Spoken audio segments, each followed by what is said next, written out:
নমস্কার বন্ধুরা, Indian stock market বাংলায় আপনাদের স্বাগত। আজকে 30 তারিখ, 30শে মে, 3:30 বাজে জাস্ট মার্কেট বন্ধ হলো।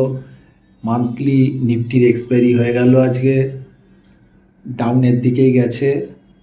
তো মেন আজকের এই সপ্তাহে বলেছিলাম একটা ভিডিওই দেবো, তো আজকে ভিডিওটা দিয়ে দিচ্ছি, যেহেতু কালকে একটা দিন আপনারা হাতে পাবেন, শুক্রবার।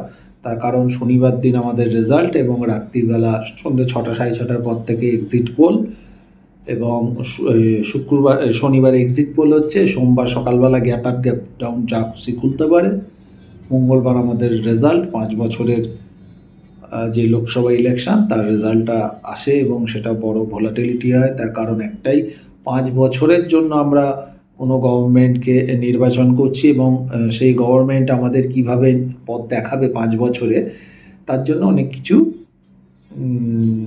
মার্কেট দেখতে চায়। তো তার জন্য ভোলাটিলিটি হবেই, ওই জন্য ভিক্স 24-এ দাঁড়িয়ে আছে।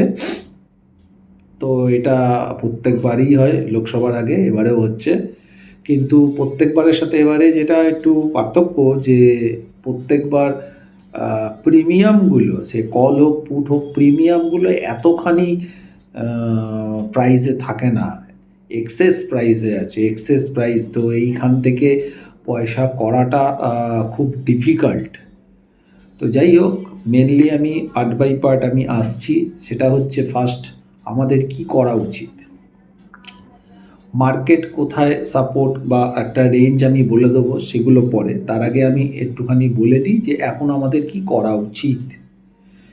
আজকে বৃহস্পতিবার মার্কেট ক্লোজের পর যে জায়গাটা আছে, সেখানে আমি বলতে পারি না যে পুট বাই করে নিয়ে যাওয়া উচিত বা কল বাই করে নিয়ে যাওয়া উচিত। তার কারণ আমি পুট বাইয়ের জন্য আমি বলতাম এখানে এসে, যদি না কাল এবং আজ দুদিন নিফটিটা এতখানি পড়তো, বা লাস্ট 3-4 দিন ধরে নিফটিটা পড়তো। অলরেডি নিফটি 23,100 থেকে আজকে 500-র নিচেও দেখিয়ে দিয়েছে, 400 দেখিয়ে দিয়েছিল প্রায়। তার মানে 700 পয়েন্ট কিন্তু নিফটি ওপর থেকে অলরেডি কারেকশান করে দিল 4 দিনে। তো যেহেতু কারেকশান করে দিল, এই জায়গা থেকে পুট আমি নতুন করে বলাটা এই জায়গায় ঠিক হবে না। আবার কল যে বলবো, কলেরও যে জায়গা আছে প্রিমিয়ামগুলো, সেখানেও ঠিক নেই। তার কারণ হচ্ছে বিভিন্ন জায়গায় বিভিন্ন রকম কথা হচ্ছে। কেউ বলছে এনডিএর কথা ছেড়ে দিলাম, বিজেপি মেনলি কত পাবে, 300, 320, 325 না 275 ইত্যাদি ইত্যাদি, যে যেরকমভাবে পাচ্ছে বলছে। মার্কেটের মতো চলবে। এই সোমবার আর মঙ্গলবার, এই দুদিন পর কি মার্কেট বন্ধ হয়ে যাবে? নিশ্চয়ই নয়।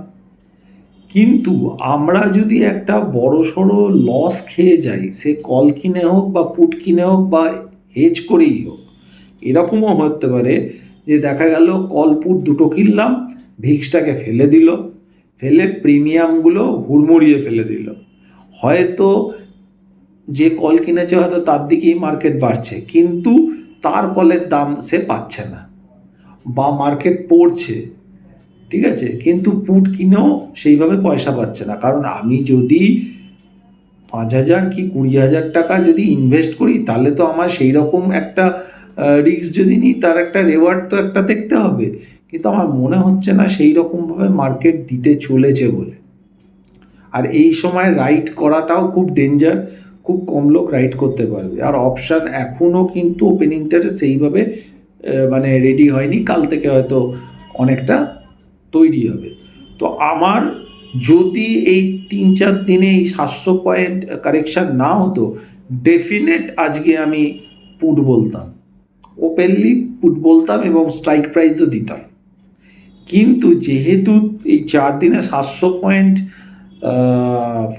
ফল দেখিয়ে দিয়েছে, তো এই জায়গা থেকে আমি কল বা পুট দুটোই কিন্তু রেকমেন্ড করতে পারছি না। বা আমার মনে হয় যে কোনো কিছু না নিয়ে অপশানের ক্ষেত্রে হাত ফাঁকা রাখুন। হেজেরও দরকার নেই, কলও দরকার নেই, পুটও দরকার নেই, ফাঁকা হাতে বসে থাকুন। তার কারণ সোম মঙ্গল বুধ চলে যাওয়ার পর মার্কেট থিতু হবে।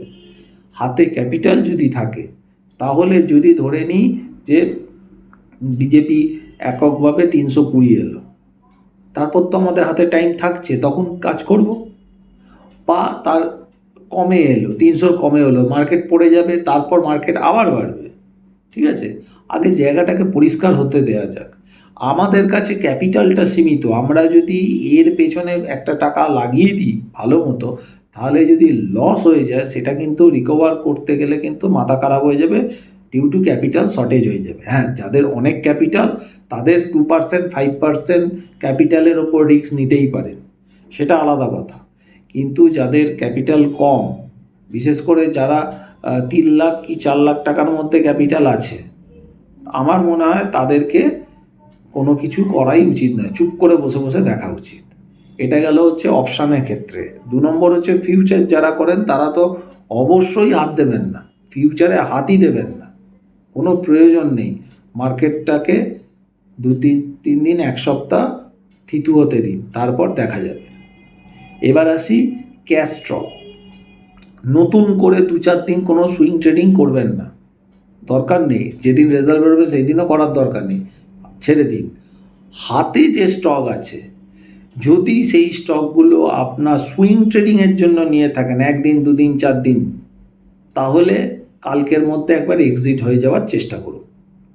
ঠিক আছে, ভালো করে বুঝবে, যদি সুইং ট্রেডিংয়ের জন্য 2-4 দিনের ভিউ দিয়ে নিয়ে যান, তাহলে কিন্তু কালকে একবার এক্সিট হতে পারে। আর যদি আপনারা ইনভেস্টমেন্ট পারপাসে নেন, 6 মাস 1 বছর 2 বছর 5 বছর, তাদের কোনো চিন্তা নেই, কোনো কিছুই চিন্তা নেই। কি হবে, মার্কেট পড়বে, আবার মার্কেট উঠে যাবে। ঠিক আছে, ভয় পাওয়ার কিছু নেই, নর্মালভাবে নিয়ে যান। মার্কেট পড়লে হয়তো তাৎক্ষণিক আপনার পোর্টফোলিও কিছু লস দেখাবে, থাকবে, ভালো স্টক আবার উঠে চলে যাবে। এইভাবে কিন্তু কাজটা করতে হবে, কারণ ভাইটাল সময় এসছে। আমি ভেবেছিলাম যে মার্কেট যদি না পড়ে তাহলে আমি পুট বলে যাব, ওপেনলি বলে যাব কোনটা স্ট্রাইক প্রাইস কী, কিন্তু যেহেতু 700 পয়েন্ট পড়ে গেছে, বলছি না যে পড়বে না, পড়তেই পারে, পড়তেই পারে, হয়তো 300 নিচে এলো, এখান থেকে 1000 পয়েন্ট আরও ফেলে দিতে পারে। কিন্তু যদি 320 আসে, তাহলে কিন্তু ওপর দিকে 24,000-এর কাছেও নিয়ে চলে যেতে পারে। তো সেটা মার্কেটে বোঝা যাবে। আগে থেকে আমরা কিনে রাখলাম, এবার দেখলাম মাঝামাঝি এলো, দেখলাম কল পুট দুটোর প্রিমিয়ামই খেয়ে নিল, দরকার কি, দরকার নেই কাজ করার, হাত ফাঁকা রেখে যাওয়াটাই বেটার। এটা হচ্ছে আমার নিজস্ব মত। এবার হচ্ছে নিফটির কথা বলে দিই। এই নিফটিটা হচ্ছে নেক্সট উইকে যখন আমি আসবো, রেজাল্ট বেরোনোর পর আবার নেক্সট উইকে ভিডিও করব।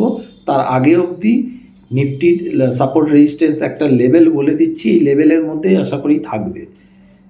সেটা হচ্ছে নিফটি 22,488-তে আজকে ক্লোজ দিয়েছে। রেজিস্ট্যান্স হচ্ছে 23,408। এই অবধি ভালো রেজাল্ট করলেও আমি 23,408 অবধি অ্যাটলিস্ট আমি দেখছি।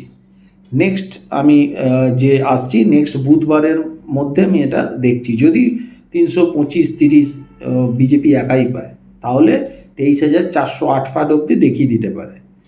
এবার যদি নিচের দিকে আসে, কম দেখালো, তাহলে 21,340 এই লেভেল অবধি আমি মোটামুটি এক্সপেক্ট করছি। এটা গেল নিফটির। আর একটা মেন হচ্ছে, আজকে নিফটি যে লো করেছে, এটা খুব একটা ভাইটাল জায়গায় লো করেছে। কালকে দেখতে হবে যে নিফটিটা কি করছে। আমার ধারণা কালকে হয়তো সকালবেলা নিফটিটা একটু ভালোর দিকেই হয়তো থাকবে, মানে বুলিশ দিকেই থাকা উচিত। কালকে যদি 22,400-র নিচে ক্লোজ করে, তাহলে কিন্তু আমি মার্কেটকে খারাপ হিসাবেই দেখব। আবারও বলছি, কাল যদি নিফটি স্পটে 22,400-র নিচে ক্লোজ করে, তাহলে কিন্তু আমি মার্কেটকে খারাপ হিসাবেই দেখব। সেটা কালকে ক্লোজিংয়ে বোঝা যাবে। আর কালকে সকাল থেকে হয়তো নিফটিটা ভালো থাকা উচিত, হয়তো বিশাল বেড়েও যেতে পারে, সেটা পরের কথা, মার্কেট আওয়ার্সে বুঝতে পারবো। কিন্তু মোটামুটি দেখে তো মনে হচ্ছে না খুব একটা সকালের দিকে অ্যাটলিস্ট 2 ঘন্টা 2.5 ঘন্টা ফার্স্ট আওয়ারে খুব খারাপ থাকবে বলে। তার অনেক কিছু কারণ আছে। তো যাই হোক, এবার আসছি ব্যাঙ্ক নিফটি 48,682 আজকে ক্লোজ দিয়েছে। রেজিস্ট্যান্স খুব ভালো যদি হয় তাহলে 51,217 অবধি যেতে পারে উপরের দিকে নেক্সট বুধবারের মধ্যে। আর যদি খারাপ হয় তাহলে নিচের দিকে 45,700 কাছে আসতে পারে যদি খারাপ হয়। এই রেঞ্জগুলো লিখে রাখুন, এর মধ্যেই থাকতে পারে। তবে যাই হোক না কেন আমার মনে হয় ট্রেড করার দরকার নেই, ধীরে সুস্থে রেজাল্ট দেখতে থাকুন কি আসছে, বাজার ঠান্ডা হতে দিন, ফিতু হতে দিন, তারপর কাজ করবেন। এখন আমার মনে হচ্ছে না কাজ করাটা ঠিক হবে। তো আমি বেশি বড় করব না ভিডিও, কারণ ওভারঅল এই জায়গায়, কারণ যে সবাই কিন্তু কনফার্ম কেউ নয়, ঠিক আছে? তো সেইখানে আমাদের মেন কাজ থাকবে যে আমাদের ক্যাপিটালটাকে প্রোটেক্ট করা। সেই ক্যাপিটাল প্রোটেক্ট হচ্ছে অপশান ফিউচারে প্রোটেক্ট। স্টক যা আছে কোনো অসুবিধে নেই, পড়ে গেলেও অসুবিধে নেই, আবার ভালো স্টক উঠে যাবে। ইন্ডিয়ান মার্কেট আবারও বলছি উপরের দিকেই যাবে, নিচে যাই আসুক না কেন আলটিমেটলি মার্কেটকে 24, 25, 26, 30, 40,000 নিফটিকে আমরা দেখতে পাবো, ওপরের দিকেই যাবে। তো সেই হিসাবে ভয় পাবার কিছু নেই, ভেঙে পড়া বা ভয় পাবার কিছু নেই। কারেকশানেলে আসবে, কোনো অসুবিধা নেই। আর অপশানে আমরা যারা কাজ করি আমার মনে হয় একটু হাত গুটিয়ে বসে থাকাটা বেটার হবে, যেহেতু এই একটা ডাউনফল দিল বলে। কালকের দিনটা দেখতে হবে যে কোন জায়গায় বাজারটা ক্লোজ করছে, তারপর কিন্তু ডিসিশানটা নিতে হবে। কারণ সোমবার দিন সকালবেলা গ্যাপ ডাউন বা গ্যাপ আপ খুলবে, এবং মঙ্গলবার যখন আমরা মার্কেটে মানে খুলবে তার আগে মোটামুটি রেজাল্ট কিছু জায়গায় ট্রেন্ড তৈরি হয়ে যাবে, সেই হিসাবে ভোলাটিলিটিটা কিন্তু হবে। তো যাই হোক, ভালো করে ট্রেড করুন, বুঝে ট্রেড করুন, দরকার হলে ট্রেড করবেন না, বসে থাকুন, ওয়াচ করুন। নেক্সট ভিডিওয়ে আমি আবার নতুন করে কিছু বলবো। ভালো থাকবেন, সুস্থ থাকবেন, নমস্কার।